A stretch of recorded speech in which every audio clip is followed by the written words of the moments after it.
வணக்கம். எல்லாரும் எப்படி இருக்கீங்க? இன்றைக்கி ரம்ஜான் அனைவருக்கும் ரம்ஜான் வாழ்த்துக்கள். இன்றைக்கி எங்கள் வீட்டில் ரம்ஜானுக்கு பிரியாணி பண்ணலாமா இல்லை மீன் எடுக்கலாமான்னு கெடுத்து எங்கள் பசங்கள்லாம் சொல்லிட்டாங்க, ஏம்மா நம்ம மீன் எடுத்துக்கலாம் அப்படின்னு. ஏன்னா எங்கள் பக்கத்து வீட்டில் ஒரு முஸ்லீம் அக்கா இருக்காங்க, அவங்க நம்மளுக்கு பிரியாணி கொடுப்பாங்க, நம்ம அதை வாங்கி சாப்பிட்டுக்கலான்னு சொல்லிட்டு நாங்கள் வந்து இன்றைக்கி மீன் கடைக்கு போயிட்டோம். என்னென்ன மீன் எடுத்திருக்கேன்னு பார்க்கலாம் வாங்க. ஃபஸ்ட்டு வந்து மத்தி மீன் எடுத்து நான் பொரிச்சிருக்கேன். இந்த மத்தி மீனில் எவ்வளோ டேஸ்ட் இருக்குன்னு பாருங்கள். அது சாப்பிட்றதுக்கு அவ்வளோ டேஸ்ட்டாக இருக்குது. இந்த மத்தி மீன் மட்டும் எல்லா மீனை கட்டிலும் இந்த மத்தி மீன் தான் பயங்கர டேஸ்ட்டு. அடுத்து நான் என்ன மீன் எடுத்திருக்கேன் பார்த்தீங்கன்னா ஊளி மீன் எடுத்து நான் அதுவுமே பொரிச்சிருக்கேன்.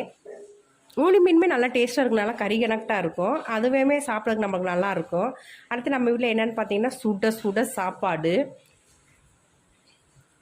பார்த்தீங்கன்னா நம்ம சூடாக அந்த மீன் குழம்பு ஊற்றி சாப்பிடும் போது அது வேறு லெவல் தான். சாப்பாடு நல்லா சூடாக போட்டாச்சு. அதுக்கடுத்து என்ன குழம்புன்னு பார்த்தீங்கன்னா நம்ம வீட்டில் இன்றைக்கி மத்தி மீனை தான் குழம்பு வச்சுருக்கு. என்னன்னே தெரியல, எல்லா மீனும் நம்ம எத்தனை வகையான மீன் இருந்தால் அந்த மத்தி மீனில் இருக்க டேஸ்ட்டு வேறு எந்த மீன்லையுமே இருக்காது. அதனால் நம்ம வீட்டில் சுட மத்தி மீன் குழம்பு.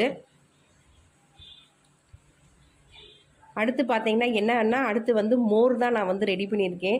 நல்லா இஞ்சி போட்ட மோர் தான் ரெடி பண்ணியிருக்கேன்.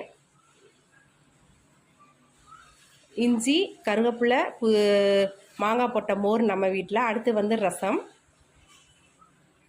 இன்றைக்கி நம்ம வீட்டில் இதுதான் சாப்பாடு. வாங்க சாப்பிடலாம்.